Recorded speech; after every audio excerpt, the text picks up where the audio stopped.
Hay una frase en el Antiguo Testamento que la dijo Josué. No voy a leer eso, pero abran sus Biblias en Lucas capítulo 2. Esta frase que Josué dijo, la dijo al final de su ministerio prácticamente, cuando él ya estaba por dejar su ministerio.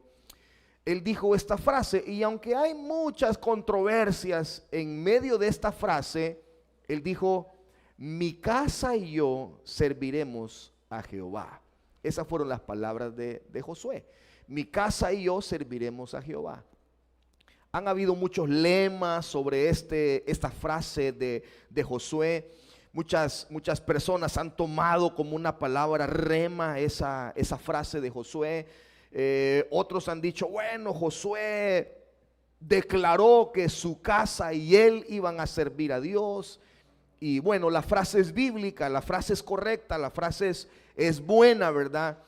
Pero Dios nos manda a que para nosotros sea más que una frase y que se convierta y se vuelva en una vivencia para nuestras vidas, ¿verdad? Quiero que en sus Biblias, en Lucas capítulo 2, versículo, vamos a leer desde el 41 en adelante. Iban sus padres todos los años a Jerusalén a la fiesta de la Pascua. Y cuando tuvo 12 años, subieron a Jerusalén conforme a las costumbres de la fiesta. Y al regresar ellos, acabada la fiesta, se quedó el niño Jesús en Jerusalén, sin que lo supiera José y su madre. Y pensando él que estaba entre la compañía, anduvieron caminando un día y le buscaban entre los parientes y los conocidos. Pero como no le hallaron, volvieron a Jerusalén buscándole. Vamos a dejar la lectura hasta ahí. Padre amado, te agradecemos este día, Señor. Agradecemos la misericordia de estar en tu casa. Agradecemos el privilegio de estar en tu casa. Hoy nos ponemos en un sentir con tu Santo Espíritu para que nos hables, para que nos ministres, para que nos bendigas, Señor, y nos des tu gracia y tu favor en nuestras vidas, Señor. Háblanos, habla a nuestro corazón esta mañana. Permite, Señor, que esas palabras de Josué, mi casa y yo serviremos a Jehová, se vuelvan vida en nosotros, se vuelvan una realidad en cada familia aquí representada, Señor. Tú lo puedes hacer. Y es más, tú lo quieres hacer, Señor. Es tu propósito. En el nombre de Jesús oramos. Amén y amén. Pueden sentarse, hermanos. ¿Cómo se vuelve realidad esa frase de Josué? Mi casa y yo serviremos al Señor. En la familia de Jesús voy a usar este mensaje, o voy a usar este pasaje, mejor dicho, y voy a hacer un paralelismo con 1 de Samuel, capítulo 2, y voy a hacer un paralelismo con la familia del profeta Elí, para que veamos el contraste que hay entre estas dos familias religiosas, entre estas dos familias en la Biblia. Necesitamos tres cosas para que las palabras de Josué se vuelvan realidad en nuestra vida: unidad, fidelidad y paternidad. Digan conmigo: unidad, fidelidad y paternidad. La Biblia describe esta frase de Josué como como el cierre de su mensaje. Recuerden que en los últimos capítulos de Josué, este guerrero de Dios, este hombre que guió al pueblo de Israel, está dando su discurso. Y como conclusión de su discurso, su último punto en el discurso fue contra la idolatría. Él está diciendo que Israel llegó a una decadencia porque el pueblo de Israel cayó en la idolatría y que ellos adoraron a los dioses de los cananeos, que ellos adoptaron las costumbres paganas del lugar donde ellos habían tomado como posesión, y se olvidaron que fue Dios quien los sacó de esclavitud y los puso en esa tierra bendecida. Uno de los grandes peligros de la fe cristiana es olvidarnos de Dios cuando ya no tenemos necesidad de Dios. Ese es un gran peligro siempre. Muchas personas que viajan por X razones a otros países y allá prosperan, se olvidan de Dios. Muchas personas ya no se acuerdan de Dios. Otros que son prosperados aquí y mientras están en una situación económica bien difícil, le claman a Dios porque superen su vida económica, porque Dios los bendiga, porque les dé un buen trabajo, porque les dé cosas materiales. Y cuando esas cosas vienen, se olvidan de Dios. Ya no los miramos en la iglesia, ya ocupan cualquier excusa para dejar de congregarse o seguir a Dios. Y ese es un gran peligro, algo que le pasó a Israel. Mientras Israel estaba en esclavitud, clamaban a Dios, dice la Biblia. Pero cuando Israel estaba ya en la tierra de bonanza, en la tierra que fluía leche y miel, dice la Escritura, se olvidaron de Dios. Y cayeron en el paganismo, cayeron en la idolatría, cayeron en pecado y comenzaron a violentar todas las normativas, las leyes que Dios les había dicho que no hicieran. Adoraron ídolos, se casaron con mujeres que no tenían su propia fe, que no hablaban su propio idioma, que no creían como ellos creían. Y la decadencia espiritual de la nación comenzó a decaer, la nación comenzó a ser presa de los pecados. En ese contexto Josué se levanta y da un discurso, y el último punto de sus discursos es: no sé qué van a seguir haciendo ustedes, les dijo a toda la nación, a todo el pueblo. No sé qué van a seguir haciendo ustedes, no sé cuál va a ser su reacción después de este mensaje. No sé, dice, qué las decisiones que van a tomar, pero lo que se refiere a mi casa y a mí, vamos a servir al Señor, dijo Josué. En lo que respecta a mis hijos, a mi esposa y a mis hijos, a mis nietos, si habían nietos, porque abarcaba la familia, abarcaba toda la descendencia. No sé, dice, qué van a decidir ustedes, pero lo que respecta a mi casa y a mí, vamos a servir al Señor. Y algunos eruditos bíblicos dicen que esa frase solo fue una frase que el viento se la llevó, porque ninguno de los hijos de Josué siguió la trayectoria liderática o de liderazgo de Josué. La Biblia no registra que sus hijos hayan seguido un liderazgo, pero tampoco la Biblia registra que sus hijos se hayan apartado de Dios. Uno de sus hijos se menciona en la Escritura más adelante que no obró conforme a la voluntad de Dios, pero no significa que toda la familia de Josué se haya perdido o haya ido por el camino equivocado. Porque si fue la determinación de un padre servir a Dios, y fue la determinación del líder de la casa que su familia y él iban a servir a Dios, yo creo que Dios siempre va a respaldar una determinación como esa que un padre o una madre toman en su familia. Amén. Y Josué no le pidió permiso a su familia para tomar esta decisión. Él tomó esa decisión. Entonces, para que esta frase de Josué se haga realidad en nuestras vidas, necesitamos nosotros tener estos tres ingredientes en nuestra familia: unidad, fidelidad y paternidad. En la familia de Jesús vemos estas tres cosas, y en la familia de Elí miramos todo lo contrario a cómo Jesús creció en su familia y a cómo los hijos de Elí crecieron. Jesús no vivía en el templo, Jesús vivía a 180 kilómetros de distancia del templo. 180 kilómetros de distancia del templo. Los hijos de Elí vivían en el templo.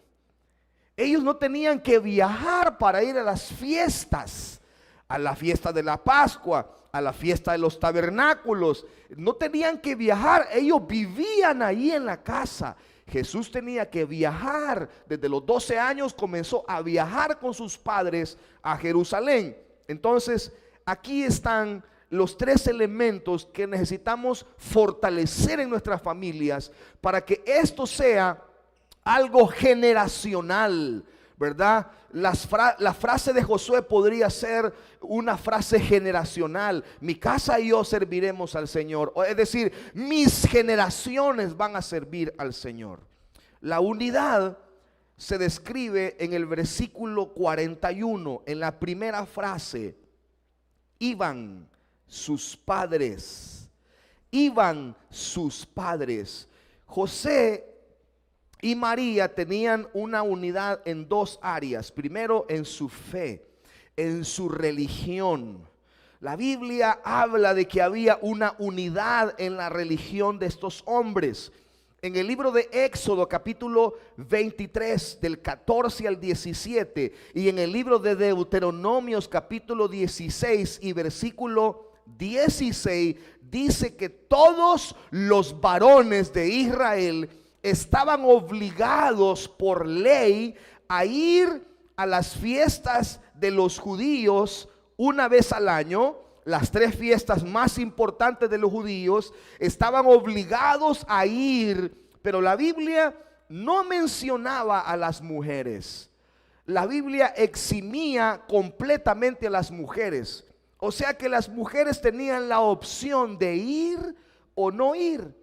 Si el esposo les decía, vamos, entonces la mujer tenía que ir con el esposo. Pero si el esposo quería ir, ¿verdad?, a la fiesta de la Pascua, él solo, la mujer se quedaba cuidando los hijos. Piensen en esta frase: iban sus padres todos los años. Esto habla de que José y María eran unidos en su fe, compartían la misma fe. Piensen en Jesús siendo un niño pequeño. Ahora, de 12 años ya era un niño grandecito que podía caminar solo, comer solo, moverse él solo, ¿verdad? Pero piensen en los años cuando Jesús era un bebé. ¿Cuánto representaba este viaje hacia Jerusalén? Entonces quizás dejaban a Jesús de 1 año, 2 años, 3 años, 5 años, 8 años. Lo dejaban con algún pariente en la casa. Mientras José y María iban todos los años, 3 veces al año, a las 3 fiestas más importantes, iban hacia Jerusalén, viajando esos 180 kilómetros hacia Jerusalén, porque ellos eran unidos en su fe. Es que María no iba a estas fiestas porque la ley lo obligaba.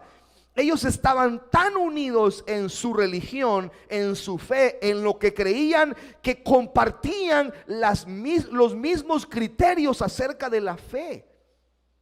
Ellos compartían sus mismos criterios acerca de su creencia en Dios.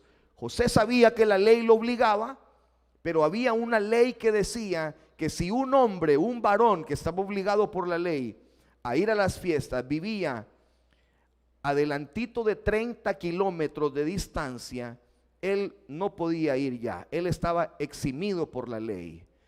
Josefo y Barclay, que son unos de los comentaristas que hablan acerca de esto, dicen que había una ley oral que decía que si usted vivía a 31 kilómetros de distancia de Jerusalén, usted era opción si iba o si no iba. Pero ellos tenían una relación con Dios. ¿Sabe cuál es el problema del cristianismo de hoy? Es que tenemos religión, pero no tenemos una relación con el Señor. Y muchas familias, muchos hijos están creciendo en hogares donde hay una religión, pero no hay una relación con Dios. Entonces ellos están observando a sus padres que en la iglesia practican la fe y en la casa ya no practican la fe.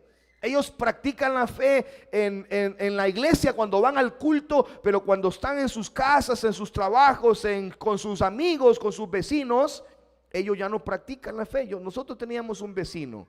No les voy a decir dónde vivíamos en ese tiempo, porque uno no sabe, a veces la gente lo mira a uno por las redes, ¿verdad?, predicando. Pero teníamos un vecino que él ponía alabanzas y nosotros oíamos las alabanzas, ¿verdad?, y disfrutábamos las alabanzas. Pero a veces ponía a Vicente Fernández también, ¿verdad? Y a veces cuando estaba algo bolito porque tomaba, ¿verdad?, quizás se sentía mal porque la esposa era cristiana. Y entonces él ponía una alabanza y una de Vicente Fernández, una alabanza y otra de no sé quién, ¿verdad?, para no sentirse tan mal, ¿verdad? Entonces él ponía una buena y una mala, ¿verdad? Y así. Entonces nosotros oíamos de todo ahí, ¿verdad? Oíamos a Jesús Adrián Romero, a Marco Witt y también la chanchona de Arcadio y los hermanos Flores y todo eso. Pero lo más terrible es que a veces le agarraba de karaoke. Agarraba micrófono y cantaba las alabanzas, y también cantaba la Paquita, la del barrio, y cantaba todo eso, ¿verdad? Entonces dígame si alguien, un hijo que crece viendo esa disparidad de la fe, viendo esto extraño, ¿verdad? ¿Cómo va a crecer? No había unidad en la fe. Incluso los esposos tienen que ponerse de acuerdo en criterios de la fe, que van a pensar en relación a X temas de la fe. Saben ustedes que nosotros tuvimos un caso en una iglesia donde fuimos pastores, donde unos hermanos se separaron, terminaron divorciándose por asuntos doctrinales.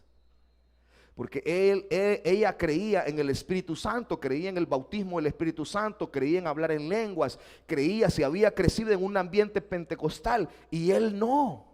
Él no creía en eso, él creía que eran locas las personas que hablaban en lenguas, y eso terminó dividiéndolos. Eso terminó desuniéndolos, porque no fueron capaces de ponerse de acuerdo, de unificar criterios y decir, bueno, vamos a creer ambos en una sola cosa y vamos a creer en lo más bíblico. No fueron capaces de unir criterios de fe, de doctrina. Y por eso, esos fueron los primeros puntos de sus pleitos, de sus discusiones, ¿verdad? Mi esposa no piensa como yo en algunos temas de la fe, en algunos temas espirituales o en algunos temas bíblicos, ¿verdad?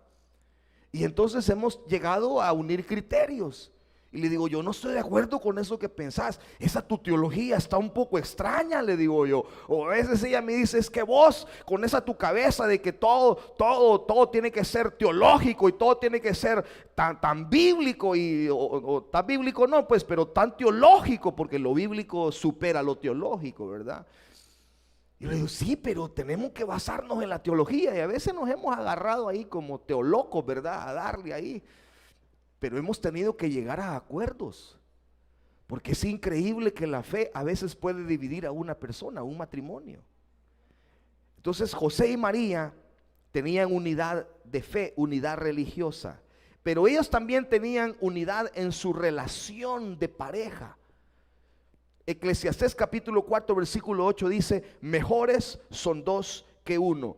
Ellos tenían no solo unidad en su fe, sino que este era un matrimonio que estaba tejido, entrelazado por el amor. La Biblia, hay un escritor famoso, Charles Spurgeon, dijo lo siguiente acerca de la casa de José y de María y de Jesús.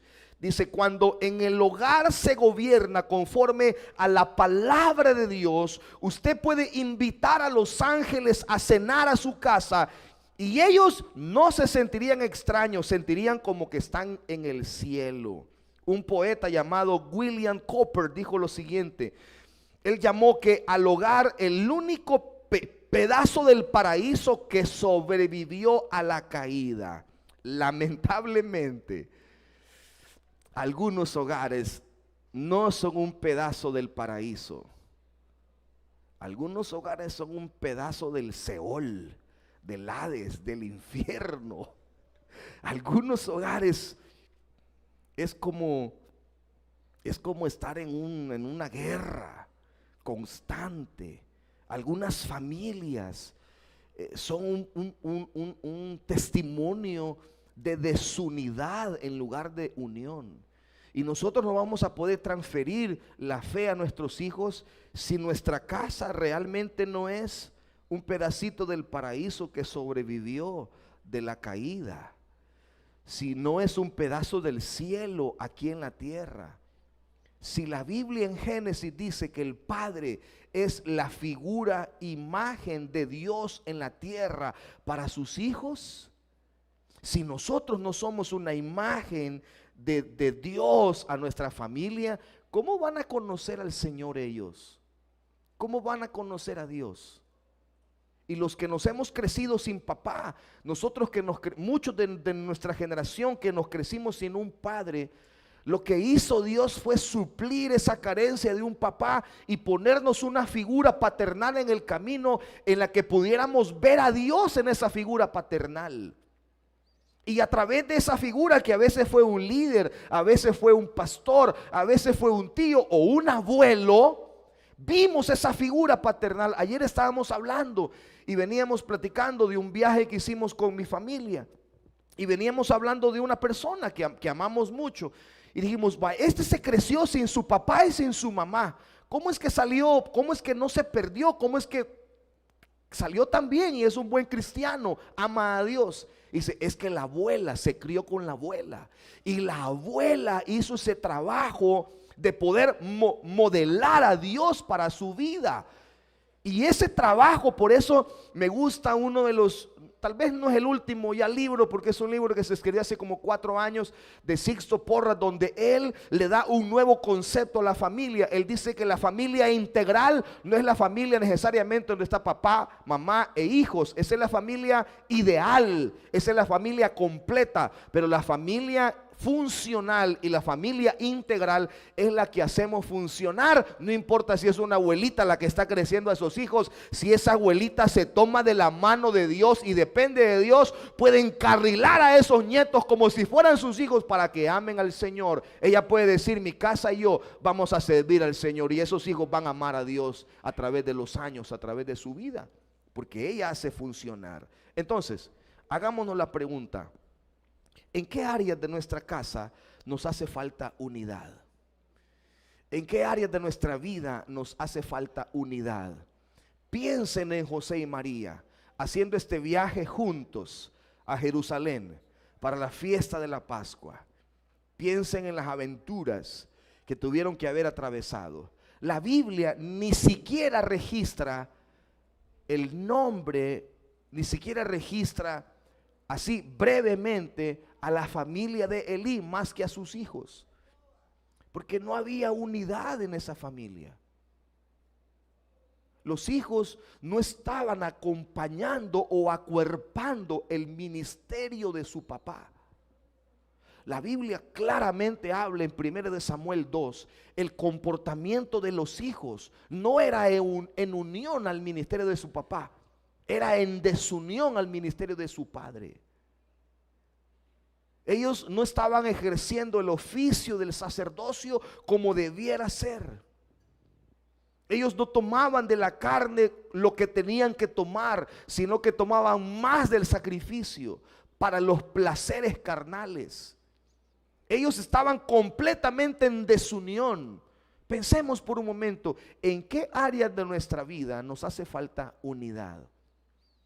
¿En qué áreas de nuestra vida nos hace falta unión? Quizás tenemos que unir criterios, pensamientos. A pesar de todo esto, José y María demostraban una unidad en su fe, demostraban una unidad en su relación.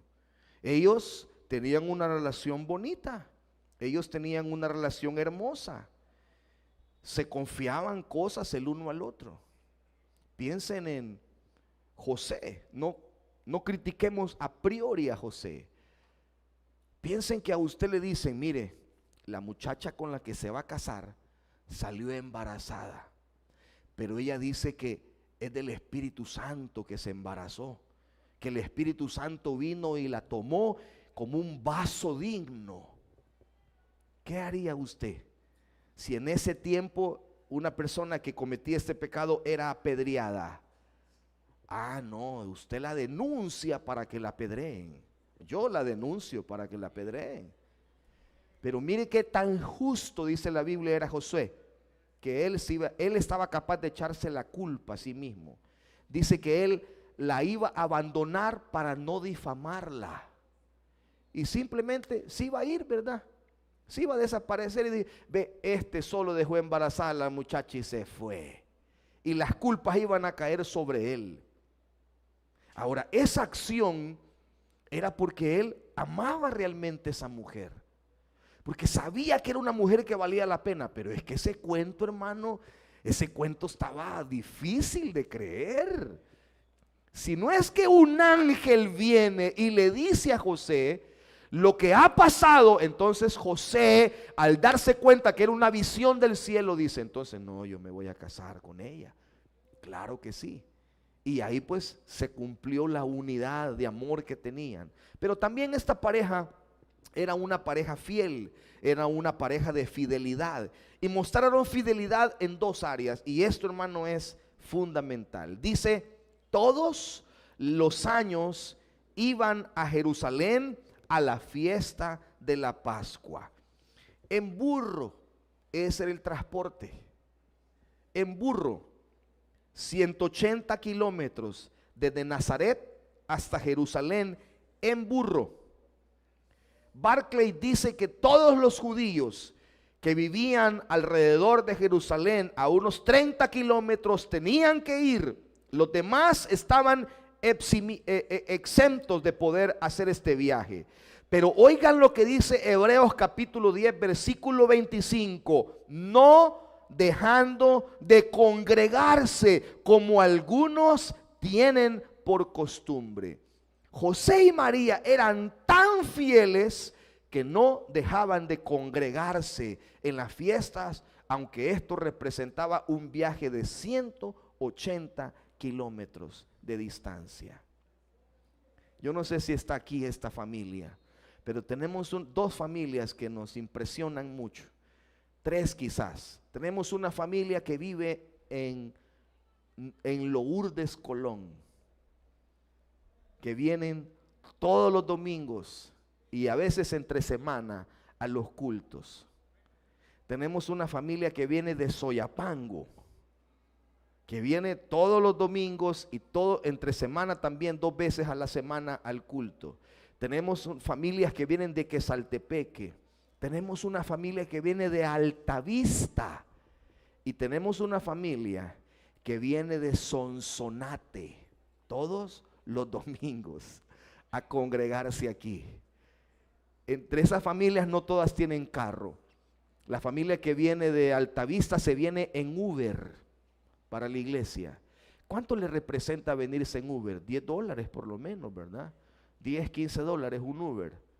Y se vienen para la iglesia. No les importa la distancia.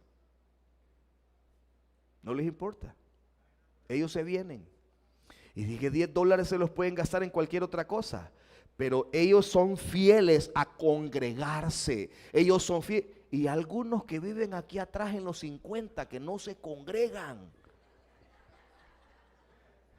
No vinieron ahora algunos de esos que viven ahí, pero no se congregan. José y María eran fieles en congregarse a pesar de la distancia, a pesar de que vivían lejos. Y cuando el niño cumplió 12 años, yo les aseguro que si la ley hubiera dicho que fuera antes, Jesús no había ido a Jerusalén desde que era un bebé. Cuando Jesús fue presentado, era un bebé y lo presentaron en el templo. Esa fue la primera vez que fue al templo Jesús. Pero habían pasado 11 años y meses y Jesús no había ido a Jerusalén. No conocía Jerusalén. De 12 años conoció Jerusalén y lo llevaron sus padres. Y desde ahí la Biblia registra que ellos iban todos los años a la fiesta de la Pascua. Y estas fiestas ellos no se perdían en la bendición de poder estar en la fiesta de la Pascua, en la fiesta de Pentecostés, en la fiesta de los tabernáculos, que son las 3 fiestas más importantes para los judíos. Nadie se podía perder estas 3 fiestas. Y todos los años hacían este viaje y hacían este esfuerzo porque eran fieles al Señor.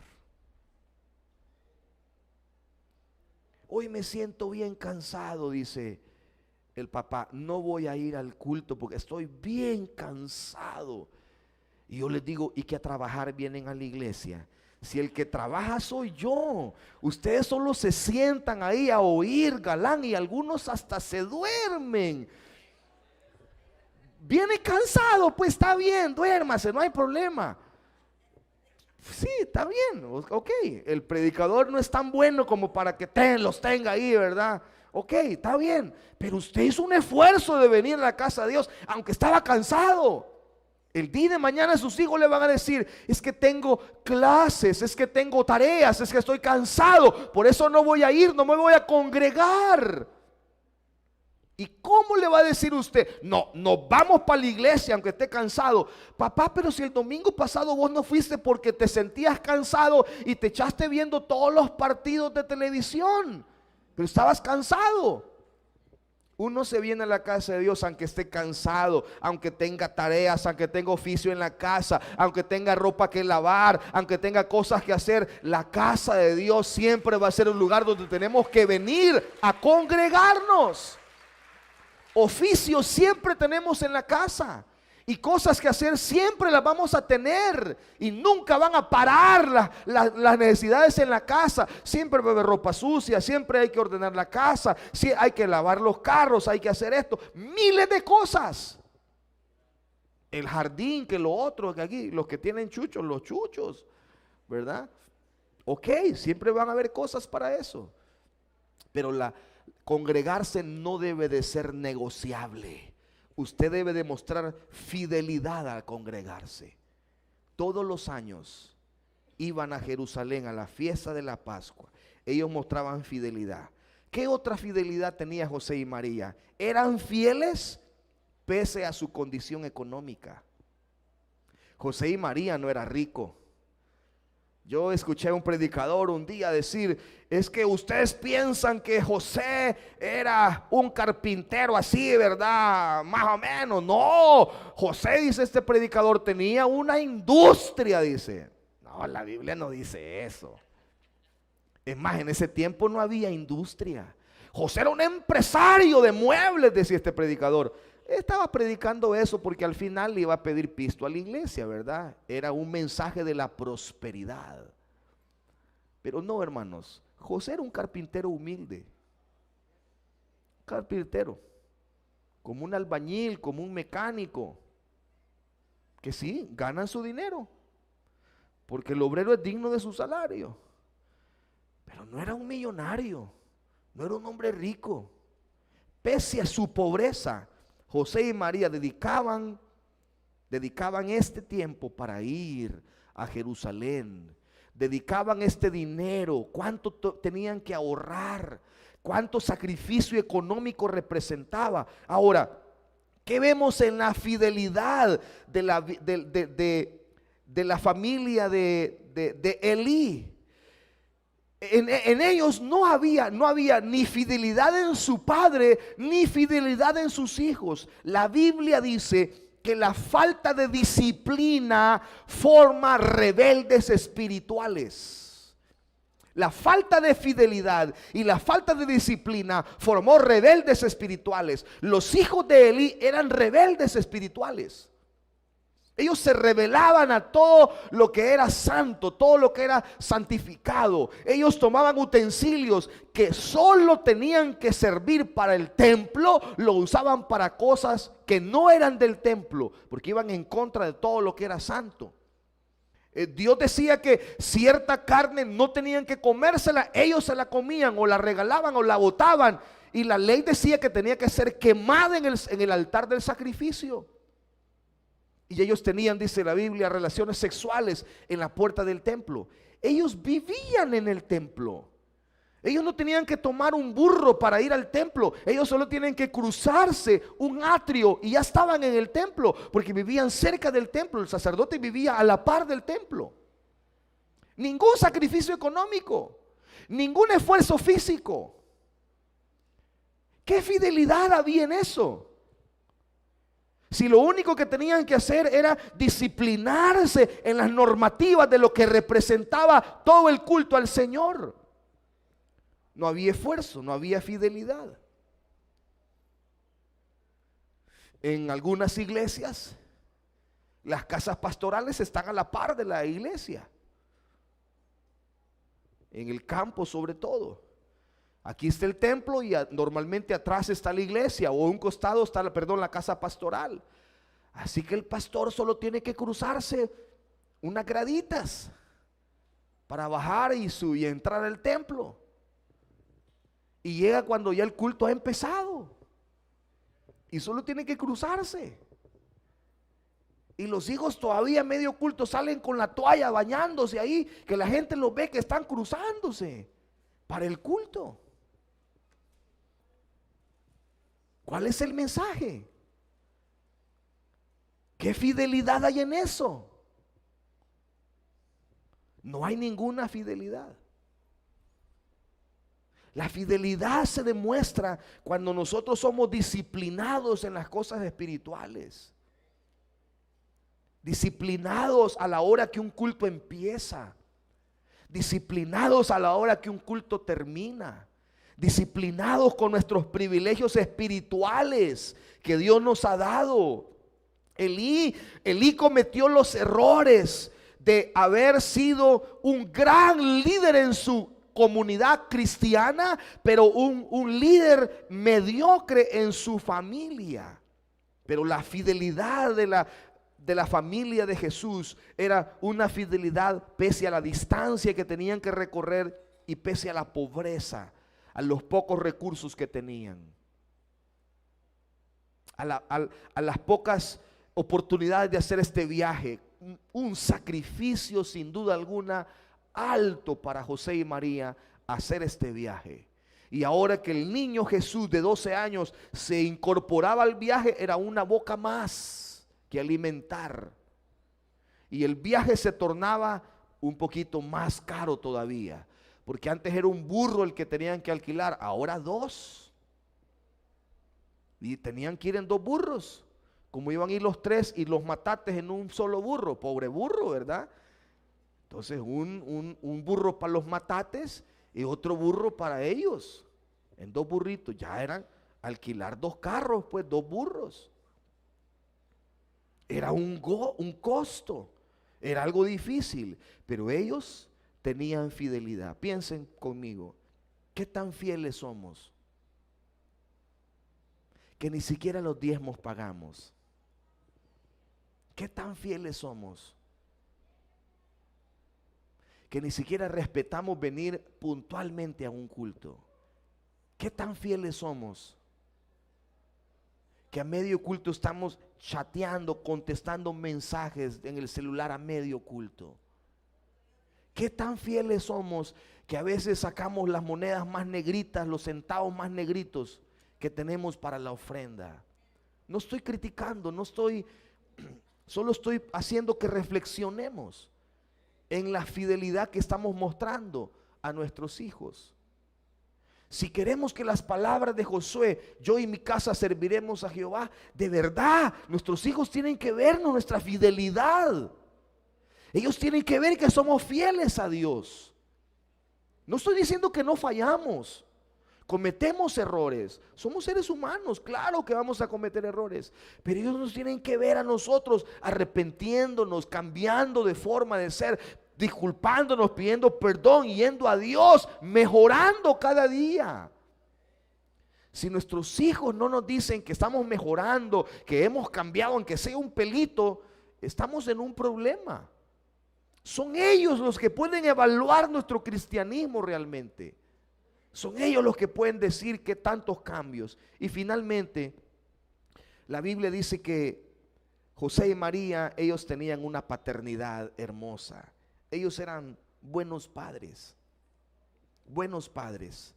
Dice que ellos fueron responsables de llevar a su hijo a la edad correcta, a la edad justa. La ley decía, a los 12 años me traen a ese niño.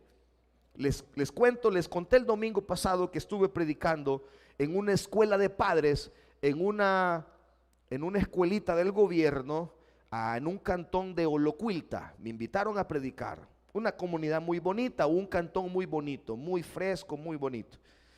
Y el director se paró a dar indicaciones y les dijo, miren, tenemos problemas con este grado y con este grado tenemos pocos alumnos.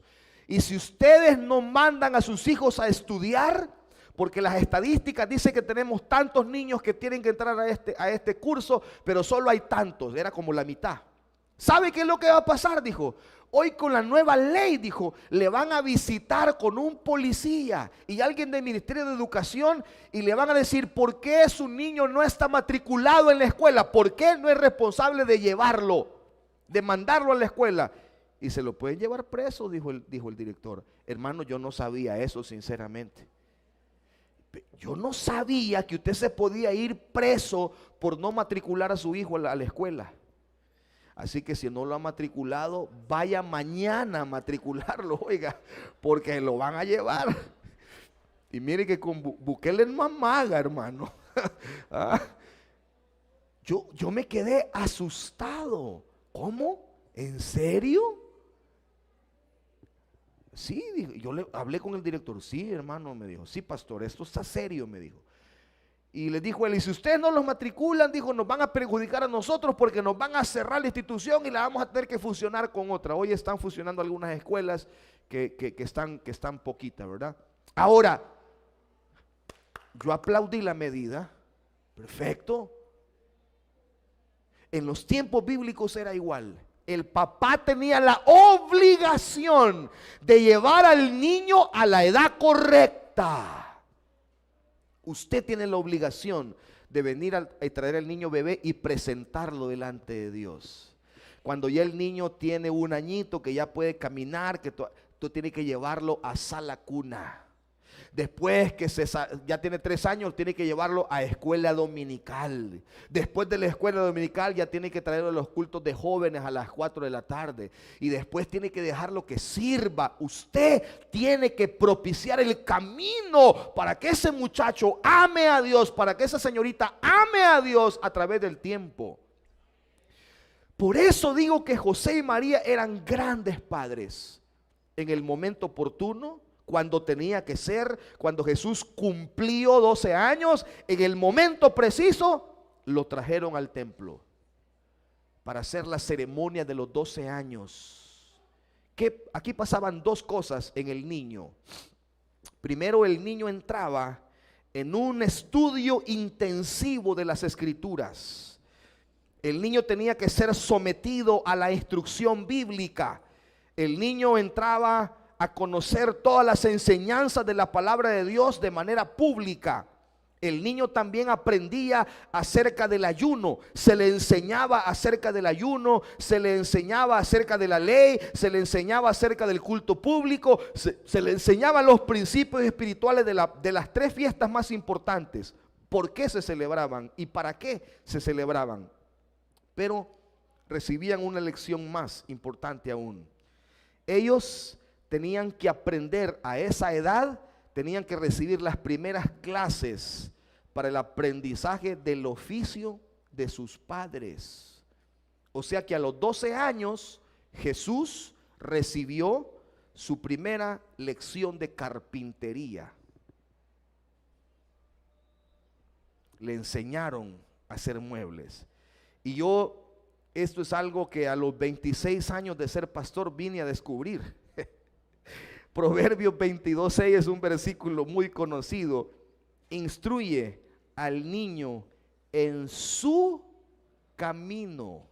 Nosotros hemos leído, instruye al niño en el camino. No está hablando del camino de la fe necesariamente. Está hablando de eso, pero no necesariamente. ¿Qué indica este versículo? Instruye al niño en su camino, y aun cuando fuere viejo, no se apartará de él. Si cuando cumplía 12 años la ley decía, internémoslo a que estudie la ley bíblica, el Antiguo Testamento, pero también en casa comience a enseñar el oficio de carpintero. Él tiene que conectar con su papá a aprender el oficio que su papá sabe. No necesariamente tenía que dedicarse a eso. Posiblemente iba a tomar otro rumbo, como Jesús, que no se dedicó a la carpintería necesariamente, aunque aprendió el oficio de carpintero. Quizás mis hijos no van a ser pastores, pero a lo mejor van a ir en otra línea, quizás ministerial, yo no sé. Yo no sé. Pero tienen que conectar ahora con sus papás. A los 12 años tenían que aprender el oficio de su padre. Instrúyelo. Yo le decía a mi esposa un día de estos, nosotros ya nos podemos morir tranquilos. Ya nuestros hijos no se mueren de hambre, ya trabajan. Ya pueden vivir de lo que quieran. pueden conseguir buenos trabajos, si quieren seguir estudiando, pueden seguir estudiando. Les dejamos una herencia, no solo bíblica, no solo espiritual, sino también física. Así que nosotros no podemos morir tranquilos. No nos queremos morir todavía, pues. Al menos yo todavía no, ¿verdad? Pero ya no podemos morir tranquilos. Yo ya no que, ay, que mis hijos, que este no puede ni siquiera cocinar un huevo, ¿cómo va a ser en la vida? No, ellos cocinan, ellos lavan, ellos planchan, ellos trabajan, ellos hacen sus cosas, hablan inglés, está bien. Ya se abren campo en la vida, ya sobreviven ellos solitos. Podemos decir que ya casi cumplimos, ¿verdad? No, pero faltan los nietos, porque yo quiero ver nietos también y carrilar a los nietos también, ¿verdad? Del varón, de la niña todavía no, pero de Agdiel nietos ahí. Y ellos, les estoy hablando de la paternidad de José y María, de su relación como padres, de la relación que tenían como padres. Lo conectaron con la ley, lo conectaron con el oficio de su papá. Y la Biblia dice, instruye al niño en su camino, en el camino que él va a tener. En el camino. ¿Por qué cree que uno de padre está impulsando a sus hijos? Que estudia, prepárate, aprende. Si usted tiene su negocio, le dice, aprende el negocio, hombre. Si un día vamos a morir, todo esto va a ser tuyo, aprende el negocio. Aprende cómo se saca un presupuesto. Aprende cómo son las compras. Aprende cómo se sacan números para esto, para lo otro. Y ahí está el papá presionando y la mamá echándole la segunda. Cuando el papá se le pasa la mano, háblale más suave, calmado, no te alteres mucho. Para eso son las esposas, para calmarlo a uno. Y si el esposo es muy calmado, la esposa es la que lo atiza. Dale amor, apúrate, porque es todo lo contrario. Hay algunos esposos que son muy tranquilos, demasiado tranquilos. Entonces ahí están las ayudas idóneas, puyándolo, ¿verdad? Decirle, hablarle, presionarlo. No, presiónalo. Pero algunos somos demasiado acelerados y la esposa tiene que calmarnos. No, así no tuviste que hablarle, eso no es así. Pero uno de papá está preocupado porque ellos emprendan su camino. Y el camino para ser bendecidos en esta vida va en dos rumbos. Amar a Dios por sobre todas las cosas y buscar el reino de Dios primero para que todas las demás cosas sean añadidas. Dios siempre va a ser primero, pero tenemos que enseñarles el trabajo. Tenemos que enseñarles a trabajar. Tenemos que enseñarles a superarse en la vida. Tenemos que enseñarles a manejar el dinero. Tenemos que enseñarles la cultura del ahorro. Tenemos que enseñarles a ser responsables, a que vengan al culto. Que no digan, no voy porque tengo tareas de la universidad. No, decirle, hija, las tareas las puede hacer después. Dios es primero. Y todo eso es parte de la paternidad que José y María tenían. Pero también, un tercer aspecto, la Biblia dice que José tenía confianza en sus hijos. Yo quiero decirles que este es un tendón de Aquiles para mí. Dice que al regresar ellos, acabada la fiesta, se quedó el niño Jesús en Jerusalén sin que lo supiera José y su madre. Pensando que estaba entre la compañía, anduvieron camino de un día y le buscaban entre los parientes y conocidos. ¿Qué refleja esto? Que José y María tenían confianza en el niño de 12 años. No se lo amarró al cincho, José, va de aquí no se me aparta, oiga, no lo dejó. A los 12 años el niño era un niño. Tenía que andar con los, ¿verdad? Con los niños de su edad. Hay papás aquí que no dejan ir a sus hijos a la escuela de guerreros de Castillo. Ay, no, es que se van unas 15 días, se van a ir. ¿Cómo? Déjelos. Si va a llegar un día que se va a ir toda la vida, ojalá, ¿verdad? Que no le llegue a 40 años y ahí en casa todavía, ¿verdad? Va a llegar, déjelo, tenga confianza. A mí me ha costado, sinceramente. A mí me ha costado horrible confiar. Como dice el dicho, el león juzga por su condición. Y como yo fui niño malacate, pienso que mis hijos quizás van a hacer lo mismo. como yo era niño calle, entonces yo digo, no, me los van a malear, que no sé qué, que no sé cuál. Y me ha costado aprender a confiar. Pero sé que tengo que confiar. Parte de ser un buen padre es confiar. Confiar que nuestros hijos van a actuar bien. A mí me ha costado con mi hijo que está al otro lado del mundo. Y yo estoy a veces poco extraño, ¿verdad? Yo quiero hablar con tus líderes allá para que me digan cómo te estás portando. Quiero hablar pues con los líderes, pero me entienden, o sea, debemos de confiar también, confiar en que están haciendo bien las cosas. José y María tuvieron confianza en su niño, niño de 12 años, confiaron en él. Ellos amaban a su hijo. Le dice, pero ¿cómo no le hallaron? Dice la Biblia, volvieron a Jerusalén buscándole con desesperación, buscando al niño. Cuando lo encontraron, le dice María, tu padre y yo te hemos buscado con angustia. Esa palabra yo la subrayé en mi Biblia, con angustia, y averigüé el griego de esa palabra, y la palabra es con amor y pasión. Esa es la palabra. Te hemos buscado con amor y pasión, al punto de angustiarnos, de no encontrarte por 3 días. Entonces le dijo, ¿por qué me buscáis? ¿No sabéis que los negocios de mi padre tengo que estar?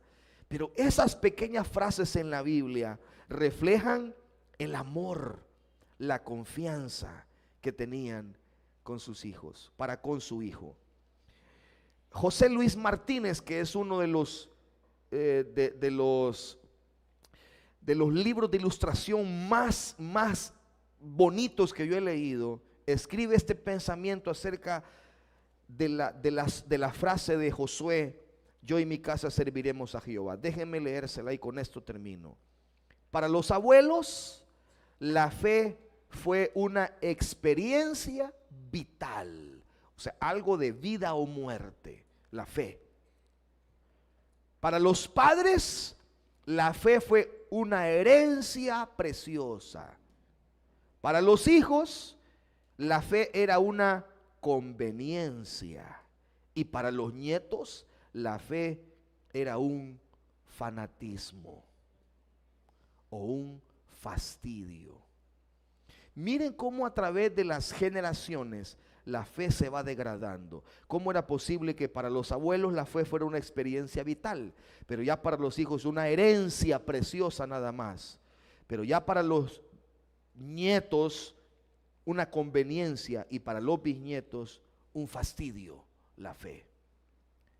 No permitamos que esto pase en nuestras generaciones. Que nuestros hijos, si para nosotros la fe es un asunto vital, de vida o muerte, que para nuestros hijos también sea vital venir al culto, vital leer la Biblia, vital orar, vital cantarle a Dios, vital servirle a Dios. Debe de ser así. Ellos deben de aprender que generacionalmente estas cosas deben de ser de vida o muerte para sus vidas. Amén.